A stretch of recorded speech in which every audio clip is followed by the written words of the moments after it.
So, Listen, after yesterday's sojourn, with us now to discuss the impact of urbanization on rural communities, as well as a panel discussion surrounding the topics at UTech this Thursday.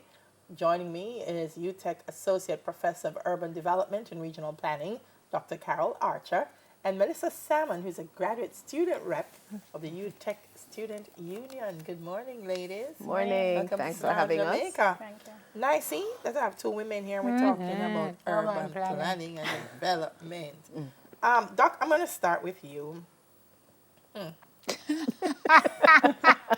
See, even Miss Syria. Sound like you had an encounter. Several. No. I just want to know, is it one of those things that we know we need to do, but we never do? Like we just give urban planning lip service? Yes, unfortunately. Yeah. Unfortunately. Yeah. But how did we get here to the place where we're looking back and saying there's so many things we've done wrong, and even as we look forward, we're still planning, it seems to be wrong. Yeah. Well, we've gotten some things right. Tell me where it started there. Okay. Well, in the 1950s, 1960s, when we had a sort of a vision for how the society would be developed, we prepared a roadmap, and under the leadership of, say, Norman Manley and the Matalons and the creation of communities such as Harborview and Mona, there was that attempt, there was the vision. And so that we could use as example of good planning practice. So the foundation is there. Unfortunately, in the 70s, in the 80s, we know because of, the political violence, things went awry. Yeah. And of course, now in the 1990s and 2000, we continue. Things are going awry. We are trying to correct, but unfortunately, some of our decision makers are not necessarily seized with the information, with the research, with the will to make those very hard. It can't be information and research because Yes, they have yes, people like you who are Well, advising them. I would default to the third. No, unfortunately, I would encourage our decision makers to engage us at the university, certainly at the University of Technology, the National University, and the only university offering courses in urban and regional planning, architecture, land surveying, both at the graduate and undergraduate level.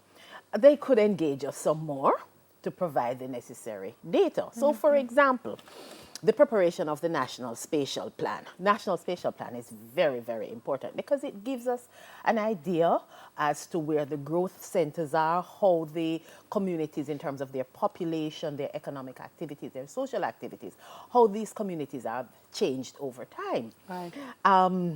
We could be more engaged from the academic side at UTech, and I'm hopeful that the powers that be at some point in the very near future would call on us. And I think based on the panel discussion that we will have, we will be able to showcase our depth of knowledge and experience in dealing with the subject matter as urban rural development. Well, that's one of the things, Melissa, that you're hoping for, that the technocrats and everyone will participate in this discussion and be able to share and to learn. It's the impact of urbanization on rural communities, examining public infrastructure, land reform, and sustainable livelihood. It's a mouthful.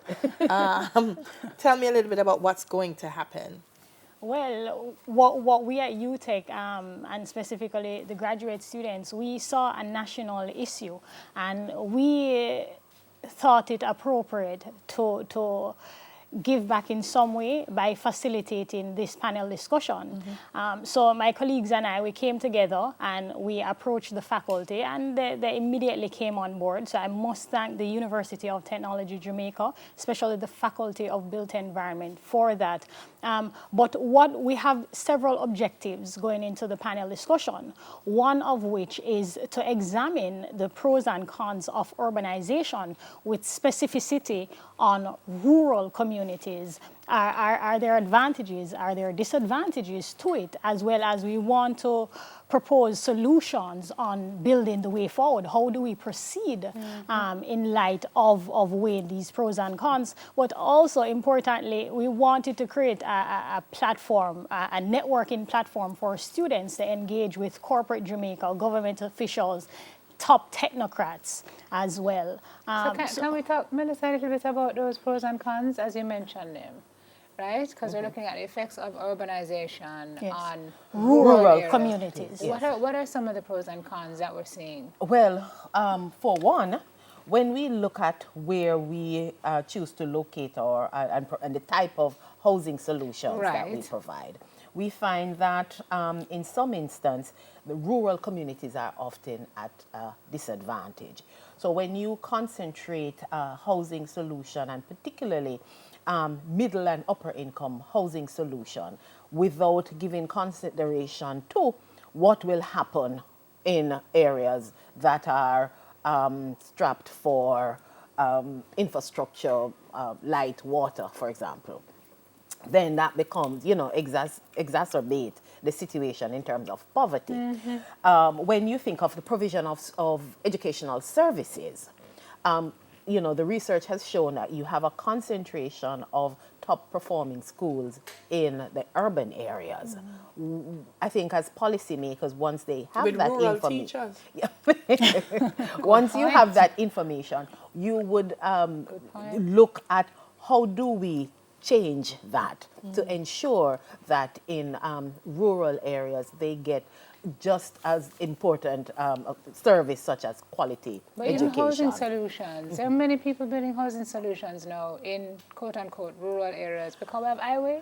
Well, Even though we get stuck on those highways for 3 days at a time. well, the thing is, the type of housing solutions that they're providing, we're talking about rural communities or areas that are in close proximity to rural communities where the income earning potential, and it's another issue where when we talk about urban-rural divide, where do we make decisions as to how and what we locate in terms of economic activities? We ought not to concentrate those activities in the major urban centers because yes. Okay. So the data. Again, the emphasis on, and especially the role of places like the university and graduate students, because what do you do as a graduate student? You do research, you collect data, you begin the preliminary stage. And one of the important things that, Melissa urged private sector and public sector, there are some questions that would come up within private sector or public sector. That's what we do as university.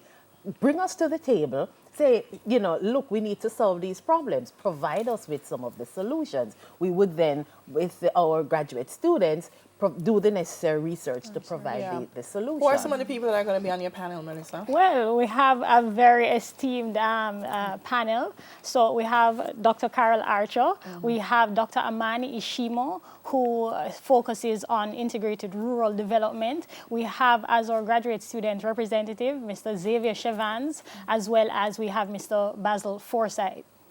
Let me just point out that Mr. Forsyth is a senior policy maker at the Ministry of Economic Growth and Job Creation. I think he works with the Squatter Management Unit, and Mr.